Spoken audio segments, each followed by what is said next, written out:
आज बात होने जा रही है बिटकॉइन की, जिसने एक बार फिर से एक नया हाई बना दिया है और इस वक्त एक बड़ी हाइप हो गई है बात और चर्चा हो रही है बिटकॉइन की और बड़े बड़े भविष्यवाणियां आ रही कि अब ये इतने पे पहुंच जाएगा, अब ये उतने पे पहुंच जाएगा। तो आइए सबसे पहले तो देखते हैं कि भाई साहब बिटकॉइन ने क्या नया हाई बनाया है, दूसरी क्रिप्टो करेंसीज का क्या हाल है और जो इतनी बातें हो रही हैं। लेकिन इन सारी बातों के बीच एक बात बहुत इंपॉर्टेंट है कि आज भी हमारे देश के अंदर बिटकॉइन को लेकर कानूनी स्थिति बहुत ज़्यादा साफ नहीं है। ना तो इस पर पूरी तरह से रोक है, ना ये पूरी तरह से ओपन है। हालांकि ये टैक्सेशन के दायरे में आता है तो सब इस पर अपनी अपनी कानूनी राय रखते हैं। सुप्रीम कोर्ट कई बार कुछ इस पर बातें कह चुका है, आरबीआई का एक अलग नज़रिया है, सरकार इस पर अपना एक अलग नज़रिया रखती है और निवेशकों के लिए ये एक थोड़ी पहेली सी हो जाती है।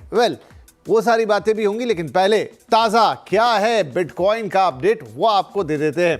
तो देखिए नया हाई लगाया है बिटकॉइन ने और ये है ऑल टाइम हाई अब तक का। आज जब इस वक्त हम बात कर रहे हैं तो ये $1,18,000 के ऊपर कारोबार कर रहा है और इसका मतलब है कि ये इंडियन करेंसी में भी करीब करीब 1 करोड़ रुपए के आसपास या उससे ऊपर निकल चुका है।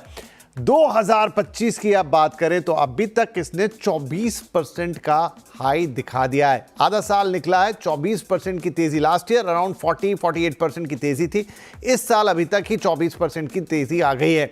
और इसकी वजह से, क्योंकि बिटकॉइन मतलब एक तरह का पर्याय है क्रिप्टो करेंसी का, उससे दूसरी जो क्रिप्टो करेंसीज हैं उनमें भी तेजी का रुझान है। इथेरियम में आप देखिए करीब करीब $3,000 के आसपास ये पहुंच चुका है।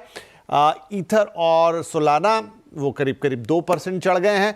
ऐसी कई और करेंसीज में भी हमको डॉजकॉइन, कार्डानो 5%, मतलब बिटकॉइन बढ़ा तो ये सब भी बढ़ते हुए नज़र आते हैं, इनमें भी उछाल आना शुरू हो जाता है।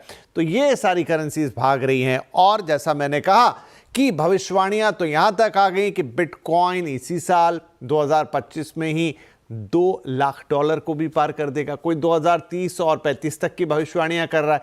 तो देखिए अब चूंकि ये बहुत ही स्पेकुलेटिव है पूरा मामला, इसमें लोग बड़ी बड़ी भविष्यवाणियां करते हैं। लेकिन एक और बात वो भी है, इतनी तेजी दिख रही है लेकिन गिरता है तो भी ऐसा ही गिरता है। पिछले साल जब गिरा था 30% लुढ़क भी गया था।